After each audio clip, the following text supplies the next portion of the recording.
The date is January 7th, 2009. In an office that serves as the command center for India's crown jewel of IT, the silence is absolute.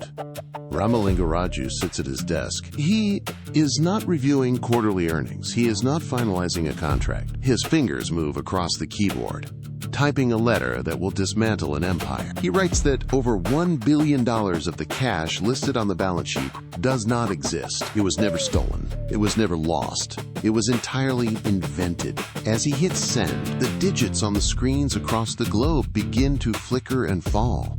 The market trust, built over decades, shatters in a single morning. Investors who counted their gains now stare at a ledger that is nothing but empty air. The house of cards has finally collapsed, and the man who built it is the one who pulled the foundation out from under the world. The shockwave of this betrayal is instantaneous, crossing borders and erasing wealth as the reality of the fraud sinks into the global financial consciousness. To understand how the empire fell, one must look back to the late 90s. The IT boom turned software companies into gladiators in a brutal arena where growth was the only currency that mattered. If a firm failed to show double-digit gains every single quarter, the market would dismantle it. Raju watched the numbers. He watched the projections. He watched the gap between what the company earned and what the analysts demanded grow wider every year. He made a choice. He decided that expectation would dictate his reality. He sat in his office, opened the ledgers, and began to conjure ghosts. He drafted invoices for services that were never rendered. He forged bank statements to show cash reserves that did not exist. Every digit he typed was a lie designed to hold the market at bay for just one more quarter. He became an architect of fiction, building a layer of false success on top of the real business. He believed the lie would be temporary. He believed he could fix the numbers before anyone noticed the ink was dry. He was wrong. The lie required a graveyard for its evidence. Raju needed a place to bury the imaginary revenue he generated on paper. He looked at his own company name, Satyam, and mirrored it.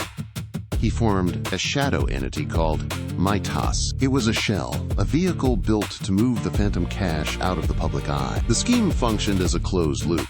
First, he used the fabricated profits to artificially inflate the stock price of his main company. Next, he leveraged that inflated valuation to secure massive bank loans. Finally, he funneled those loans into Maytas to purchase vast tracts of land. The strategy was clear.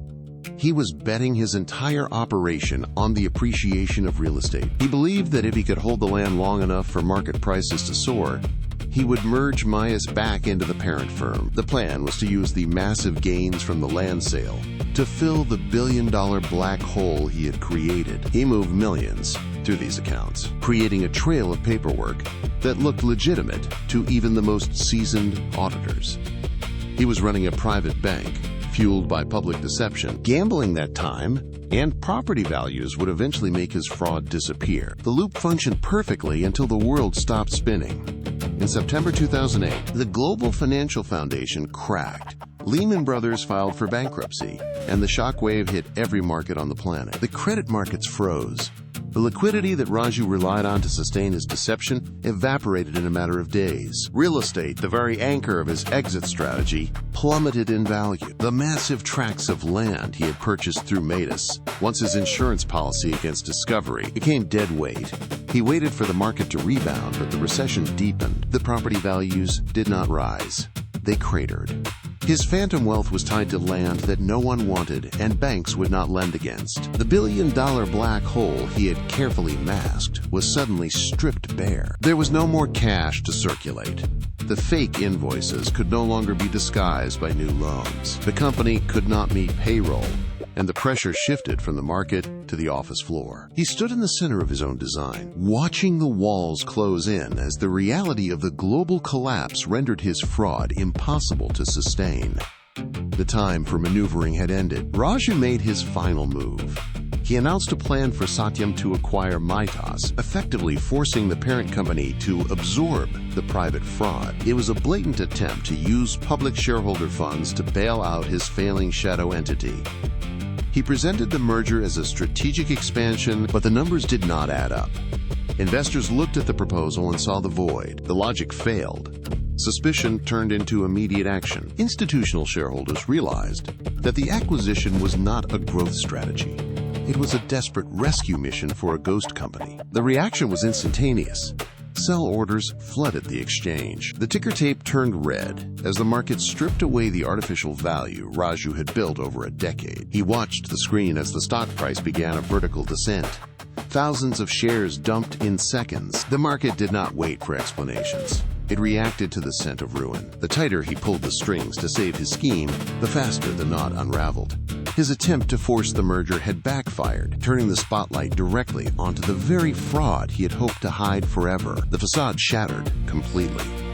Law enforcement raided the offices, seizing ledgers and freezing digital accounts. Raju was taken into custody, the handcuffs clicking shut in the same room where he had once manipulated the global markets. The headlines hit the streets within hours. The Indian miracle was dead. It was officially classified as the largest corporate fraud in the nation's history. The fallout was immediate. Across the country, thousands of retail investors opened their brokerage accounts to find their life savings evaporated. They had bought into the image of innovation and exponential growth, only to discover they were holding worthless paper. The stock was delisted. The buildings emptied. Every claim of profit, every quarterly report, and every dividend payment was revealed as a fiction. The court proceedings began, and the sentencing followed shortly after. Raju was sent to prison, leaving behind a hollowed-out corporate shell. The scale of the loss rippled through middle-class households that had staked their futures on the company. The illusion had been maintained for years, but in the end, the math was indisputable. The money was gone. The trust was gone. Only the void remained. Yet this collapse leaves a disturbing question behind. If a pillar of the industry could fabricate $1 billion for years, how many other corporate miracles are currently hiding a similar void? Was this simply a failure of one man, or a failure of our own hunger for growth at any cost? We trust the auditors. We trust the reports. We trust the numbers on the screen. But beneath those clean balance sheets, how deep does the fiction go? It is time to look closer at what we choose to believe.